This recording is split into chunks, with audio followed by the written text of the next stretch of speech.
During the August 26, 2015 Senate hearing on EFCC, premised by my petition, I adduced the following documents: a June 24, 2011 letter written by former EFCC chairman Farida Waziri to the former President Jonathan, in which she stated that she recovered 967 billion naira in 3 years of her stewardship. A December 2nd, 2011 letter from EFCC Chairman Lamode to Chairman House Committee on Drugs, Narcotics and Financial Crimes, stating that he recovered from 2004 to 2011 1.3 trillion naira plus other currencies. A 2013 EFCC summary of recoveries from 2003 to 2013, in which Lamode stated that 497 billion naira was recovered during this period. Now, when you aggregate all these recoveries, you come up with 2.051 trillion naira. Now, I additionally adduced a 5th April 2013 letter from the Accountant General of the Federation to the Chairman, House Committee on Drugs, Narcotics and Financial Crimes, stating that EFCC maintains only one account with CBN and that from inception till 2013, EFCC remitted aggregate of 6.7 billion naira into that account. Now, when you minus 6.7 billion naira remitted from the 2.051 trillion naira recovered, you arrive at the conclusion that EFCC has stolen, diverted, and needs to remit the balance of approximately 1,993 billion naira. Now, these are the ways EFCC diverts or steals the money. Recoveries in CBN account not reflected in audited financial statements. 1. In 2010, CBN's EFCC account had a balance of 3.3 billion naira. However, it did not appear in the audited account for same year. 2. The 2009 balance on EFCC account with the CBN, as reflected in AGF's letter to House Committee Chairman, had 6 billion naira. However, the audited account for same year had 5.6 billion naira. Certainly, the 6 billion naira is not included in the audited report because 6 billion naira cannot be contained in 5.6 billion naira. Doctoring of bank accounts. 2 Access Bank recovery account statements tendered show the opening balances of 0 as of 1st July 2004. But no transaction occurred until June-July 2008. These transactions between 2004 and 2008 were expunged. The question is, where are the funds deposited between July 2004 and July 2008? EFCC diverted and concealed 779 million naira of recoveries from Tafa Balogun in its record. Instead of transferring 3.3 billion naira from Spring Bank to its Access Bank recovery account, EFCC transferred only 2.2 billion naira and concealed it by understating the summation of the balances in the various accounts in its internal record. DSP LMACL. Nuhu Ribadu appeared before the U.S. Congress in May 2009, where he stated that 4 properties were seized from DSP in London valued at over £10 million, that $240 million was seized in Nigeria, that £1 million was found in one of the apartments in London, that £2 million was seized at the Royal Bank of Scotland, that accounts were seized in Cyprus, US, UK, Denmark, Bahamas. Now, of all these seizures, what EFCC recorded in Nigeria is 1.5 billion naira and 1.3 million US dollars. Now, 1.9 billion naira was realized by the agent that sold the properties for EFCC belonging to Alamisi in Nigeria, along with 60 million naira from rent. Total of 3.7 billion naira was realized from all the forfeitures in Nigeria. Now, EFCC traded with this money. It got to a point, the remittable amount was 4.2 billion naira. However, EFCC remitted only 3.1 billion naira to Bayelsa State. Armed with this evidence, I approached Bayelsa State. A mandate was given to me. I wrote to EFCC. EFCC invited me for a meeting on December 19, 2013.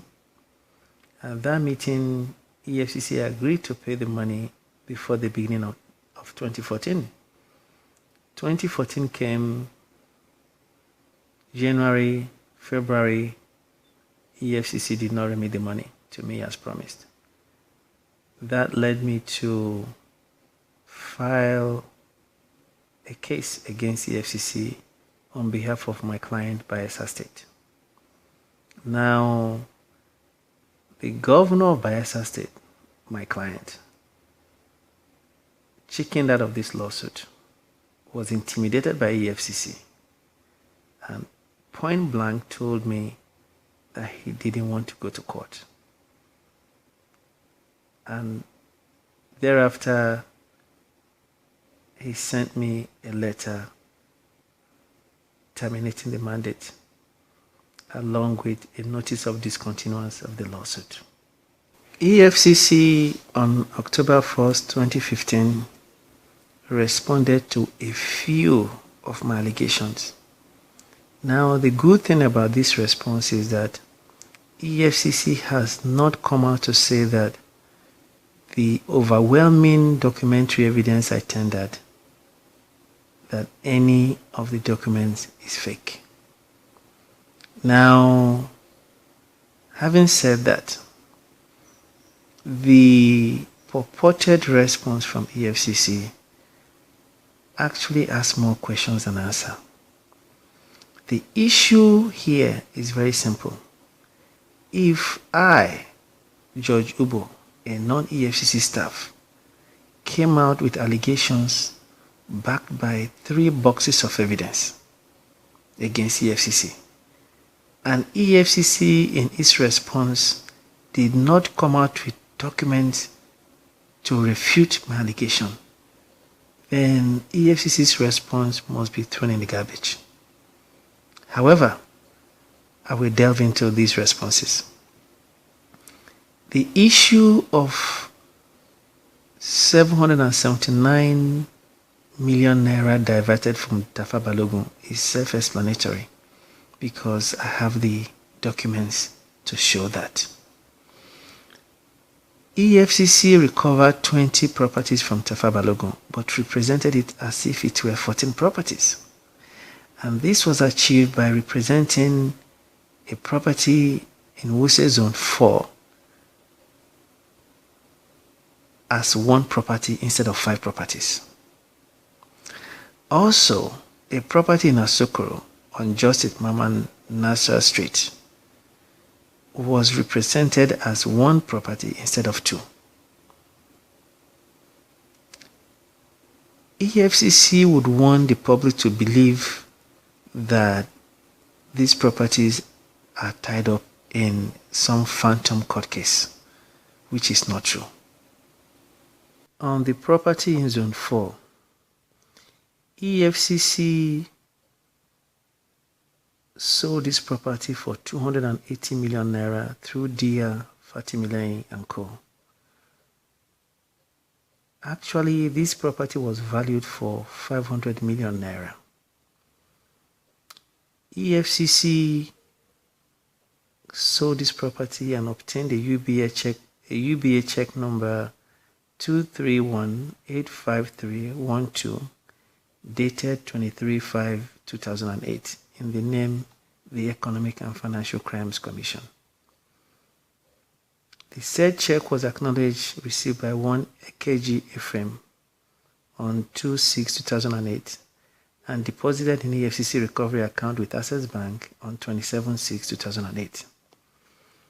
On the same transaction, the disgrace of the nation called EFCC wants Nigerians to believe that there was a legal issue on the same property which the commission eventually won in 2013 after selling and receiving the proceeds in June 2008, which is 5 years earlier. Tafa Balogun's Fuga Street Asokoro property. EFCC, in its submission to the National Assembly in March 2013, confirmed clearly and unambiguously that the property on Fuga Street had been sold. In 2015, in its response now, the same EFCC wants Nigerians to believe that there was a litigation on the property and the commission lost in 2014. See the evidence.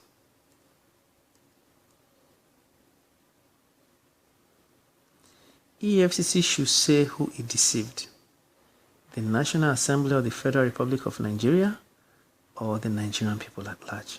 Regarding my allegation that EFCC is in clear violation of its Establishment Act by placing recovered funds in interest-yielding accounts, EFCC came out in its response to say that the placement of forfeited monies in interest-yielding accounts is not an entirely new idea. EFCC stated different amount of monies it earned from placing recoveries in interest-yielding accounts. Now, EFCC has not provided any statement of account to evidence this claim. Now, EFCC would want Nigerians to believe that it had authority from the Accountant General's office in 2012 to commit this act of placing recovered funds in interest-yielding accounts. I would want EFCC to tell Nigerians why the Accountant General's office would reverse its position via a letter the Accountant General wrote the EFCC dated 22nd July 2008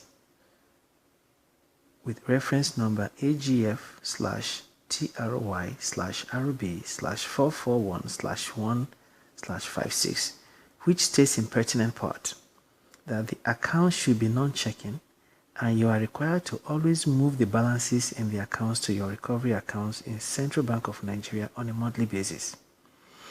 I am to remind you of the Treasury regulation, which makes it mandatory for you to obtain regularly bank statements for each account opened by you and carry out monthly bank reconciliation. A copy of your monthly bank reconciliation statement for all bank accounts must be forwarded along with the relevant returns to this office.